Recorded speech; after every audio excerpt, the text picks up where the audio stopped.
ഇന്നലെ രാത്രി നിങ്ങളൊരു കളി കണ്ടാണ്. ഞാൻ ജീവിതത്തിൽ ഒരു ടീമും തോറ്റിട്ട് ഇങ്ങനെ ചിരിക്കുന്നത് ഞാൻ കണ്ടിട്ടില്ല. ഒരു ടീമും തോറ്റിട്ട് ഇങ്ങനെ ചിരിക്കുന്നത് ഞാൻ കണ്ടിട്ടില്ല നജ്മ. ഇന്നലെ കുറസാവോ എന്ന് പറയുന്ന ഒരു കൊച്ചു ദ്വീപ് ജർമ്മനിയോട് കളിക്കുന്നതിന് വേൾഡ് കപ്പിന്റെ വിഷൽ ഉണ്ടായിരുന്നു. അവർ തോറ്റത് 7-1.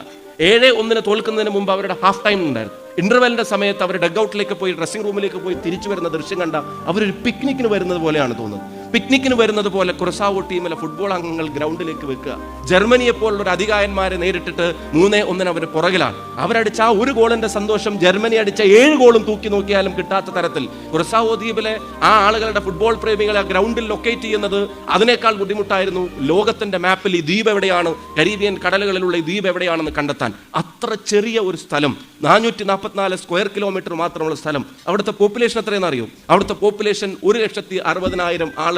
വോട്ടർമാരല്ല, അവിടുത്തെ താലൂക്കിലെ പോപ്പുലേഷൻ അല്ല, അവിടുത്തെ മുനിസിപ്പാലിറ്റിയിലെ പോപ്പുലേഷൻ അല്ല, ആ കോൺസ്റ്റിറ്റ്യുവൻസിയിലെ പോപ്പുലേഷൻ അല്ല, അവിടുത്തെ പോപ്പുലേഷൻ ആ രാജ്യത്തിന്റെ പോപ്പുലേഷനാണ്. ഒരു ഡച്ച് കോളനി ആയിരുന്ന ഒരു സ്ഥലത്ത് രാജഭരണത്തിന്റെ കീഴിലായിരുന്ന ഒരു കൊച്ചു കോളനി ലോകകപ്പിൽ 48 രാജ്യങ്ങൾ തെരഞ്ഞെടുക്കപ്പെട്ട ഒരു സ്ഥലത്തേക്ക് കടന്നു വന്ന് ജർമ്മനിയോട് മത്സരിച്ച് ജർമ്മനി ആദ്യം അടിച്ച ഗോളിന് ഒരു ഗോൾ തിരിച്ചടിച്ച് അവർ ആ ക്രൗഡിനും ലോകത്തിനും നൽകുന്ന ഒരു സന്ദേശമുണ്ട്. ഞാൻ ആവർത്തിച്ചു പറയുന്നു, ജോഗ്രഫിക്കൽ കൺഫൈൻമെന്റിന്റെ കാലമല്ല.